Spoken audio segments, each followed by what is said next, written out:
கோவை மாவட்டம் ஆர்எஸ்புரம் பகுதியில் தொழிலதிபர் கமலேஷ் என்பவரது வீட்டில் பட்டப்பகலில் புகுந்த கும்பல் அங்கிருந்தவர்களை கட்டி போட்டுவிட்டு பணம், நகைகளை கொள்ளையடித்தனர். இதனால் சம்பவ இடத்திற்கு வந்த போலீசார் சிசிடிவி காட்சிகளை கைப்பற்றி விசாரணை மேற்கொண்டு வருகிறார்கள். விவரங்களோடு இணைகிறார் எமது செய்தியாளர் அருண். விவரங்கள். வணக்கம் சுதர்சனா. கோவை ஆர்எஸ்புரம் ஆரோக்கியசாமி வீதியில் வசித்து வருபவர் கமலேஷ். இவர் பஞ்சு விற்பனை தொழில் செய்து வருகிறார்.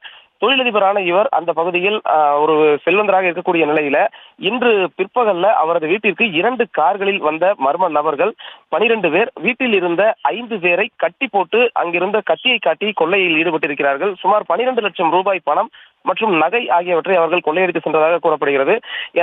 கமலேஷ் வீட்டில் இல்லாத நேரத்தில் இந்த கொள்ளை சம்பவமானது நடைபெற்றிருக்கிறது. இது தொடர்பாக வீட்டில் இருந்தவர்கள் உடனடியாக ஆர்எஸ்புரம் காவல் நிலையத்திற்கு தகவல் அளித்தனர். தகவலின் அடிப்படையில் மாநகர காவல் துணை ஆணையர் மற்றும் உதவி ஆணையர் உள்ளிட்ட போலீசார் சம்பவ இடத்தில் விசாரணை மேற்கொண்டு வருகிறார்கள். தற்போது அந்த பகுதியில் இருந்த சிசிடிவி காட்சிகளை சேகரித்து விசாரணையானது நடத்தப்பட்டு வருகிறது.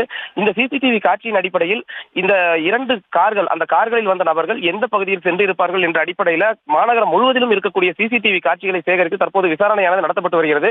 இந்த கார்களில் ஒரு கார் சிங்காநல்லூர் பகுதியில் சென்று கொண்டிருந்ததாக ஒரு தகவல் வந்தது. அதன் அடிப்படையில் அந்த பகுதியில் இருந்த சிசிடிவி காட்சிகள் மொத்தமாக எடுத்து விசாரணை நடத்தப்பட்டு வரும் நிலையில் இதற்காக தனிப்படையும் அமைக்கப்பட்டு தீவிர தேடுதல் வேட்டையும் நடைபெற்று வருகிறது. சுதர்சனா,